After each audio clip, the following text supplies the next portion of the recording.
Assalamualaikum warahmatullahi wabarakatuh. Kami dari kelompok 4 yang beranggotakan Sasih Sundari, Orya Ulfa Oktari, dan Salsabila Helga Putri.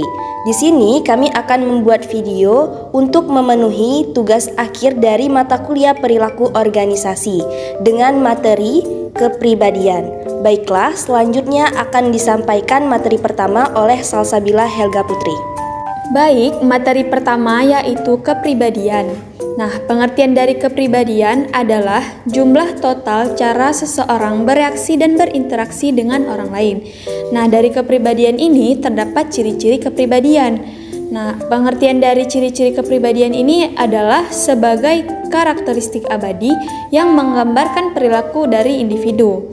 Nah, lalu ada penentu-penentu dari kepribadian. Yang pertama itu adalah keturunan, lalu lingkungan, dan situasi.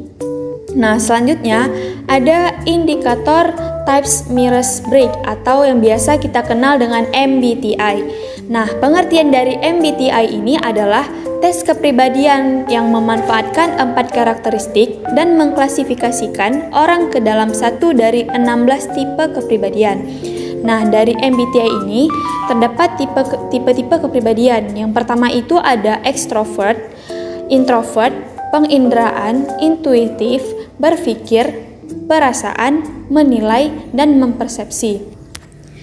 Pengertian dari ekstrovert itu adalah seseorang yang cenderung mendapatkan energi dan kepuasan dari interaksi sosial dan lingkungan sekitarnya. Nah, beda dari ekstrovert, introvert adalah cenderung menarik diri, pendiam, tenang, suka menyendiri, dan tidak tergesa-gesa atau lebih berhati-hati. Lalu ada penginderaan. Penginderaan ini adalah kepribadian untuk orang-orang yang berada di masa kini dan saat ini. Tipe seperti ini biasanya faktual dan menggunakan panca indera untuk mencari informasi untuk menentukan apa yang relevan. Selanjutnya ada intuitif. Intuitif ini adalah perasaan mendalam ketika secara naruliah kamu mengetahui bahwa sesuatu yang kamu lakukan itu benar atau salah. Lalu ada berpikir. Berpikir adalah ketika seseorang yang memutuskan secara impersonal berdasarkan data empiris dan fakta yang cenderung logis dan konsisten. Nah, lalu selanjutnya ada perasaan. Perasaan adalah keputusan seseorang berdasarkan emosi yang dirasakan, kata hati, bahkan turut mempertimbangkan orang lain. Selanjutnya menilai. Menilai adalah di saat seseorang memiliki kecenderungan membuat keputusan dan menyukai keberlanjutan. Selanjutnya mempersepsi atau biasa kita kenal dengan perceiving. Perceiving ini adalah di saat seseorang cenderung lebih terbuka terhadap informasi baru dan lebih fleksibel dalam mengambil sebuah keputusan. Lalu di slide selanjutnya ada 5 besar model dimensi kepribadian. Yang pertama ada ekstroversi. Ekstroversi ini adalah ramah, suka berteman, dan tegas. Lalu selanjutnya ada agreeableness. Agreeableness ini adalah orang-orang yang cenderung baik hati, kooperatif, dan percaya. Selanjutnya ada conscientious. Ini adalah bertanggung jawab, dapat diandalkan, gigih, dan terorganisir. Selanjutnya ada stabilitas emosi. Stabilitas emosi ini terbagi dua, ada stabilitas emosi positif dan stabilitas emosi negatif. Stabilitas emosi positif itu adalah orang yang cenderung tenang, percaya diri, dan lebih aman. Stabilitas emosi negatif itu adalah orang yang gugup, depresi, dan tidak aman. Nah, yang terakhir ada keterbukaan terhadap pengalaman. Keterbukaan terhadap pengalaman itu adalah orang-orang yang cenderung imajinatif, artistik, lebih peka, dan intelektualisme. Slide selanjutnya akan dijelaskan oleh Orya Ulfa. Selanjutnya ada atribut kepribadian utama yang mempengaruhi perilaku organisasi. Yang pertama ada lokus terhadap kontrol. Lokus terhadap kontrol itu yaitu menggambarkan sejauh mana individu merasa memiliki kendali atas kehidupan dan keputusan mereka. Adapun pembagian dari lokus terhadap kontrol, yang pertama ada internal dan eksternal. Internal adalah individu yang percaya bahwa mereka mengendalikan apa yang terjadi pada mereka. Sedangkan eksternal adalah individu yang percaya bahwa apa yang terjadi pada dirinya dikendalikan oleh kekuatan luar seperti keberuntungan atau peluang.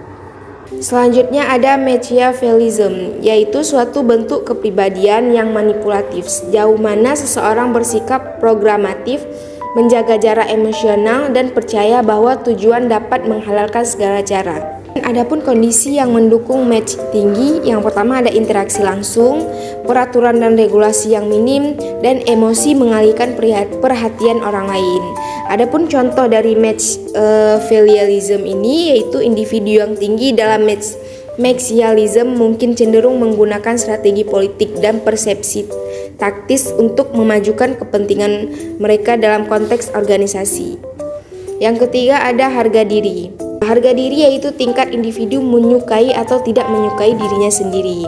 Adapun contoh dari harga diri yaitu seseorang dengan harga diri yang tinggi mungkin lebih cenderung mengambil risiko dan berpartisipasi aktif dalam proyek atau kegiatan organisasi karena mereka memiliki keyakinan positif terhadap kemampuan dan nilainya. Selanjutnya akan dijelaskan oleh Sasi Sundari. Selanjutnya terdapat harga diri dan pemantauan diri. Nah, harga diri ini adalah tingkat individu menyukai atau tidak menyukai dirinya sendiri. Sedangkan pemantauan diri adalah ciri kepribadian yang mengukur kemampuan individu untuk menyesuaikan perilakunya terhadap faktor situasi eksternal. Nah, adapun pengambilan resiko. Seorang manajer dalam mengambil resiko mempunyai dua faktor. Yang pertama risiko tinggi dan yang kedua ada risiko rendah. Nah, risiko tinggi di sini adalah membuat keputusan lebih cepat, menggunakan lebih sedikit informasi untuk membuat keputusan, beroperasi di organisasi yang lebih kecil dan bersifat kewirausahaan. Sedangkan resiko rendah yaitu lebih lambat dalam pengambilan keputusan, membutuhkan lebih banyak informasi sebelum mengambil keputusan, ada di organisasi yang lebih besar dengan lingkungan yang stabil. Kemudian ada kecenderungan resiko, yaitu menyelaraskan kecenderungan manajer dalam mengambil resiko dengan persyaratan pekerjaan akan bermanfaat bagi organisasi.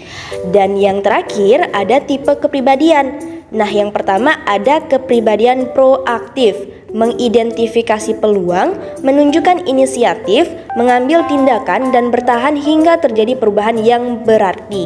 Kemudian menciptakan perubahan positif dalam lingkungan terlepas atau bahkan meskipun ada kendala atau hambatan. Baiklah, sekian penjelasan mengenai materi kepribadian dari kami. Semoga bermanfaat untuk teman-teman yang menonton video kami. Kami akhiri. Wassalamualaikum warahmatullahi wabarakatuh.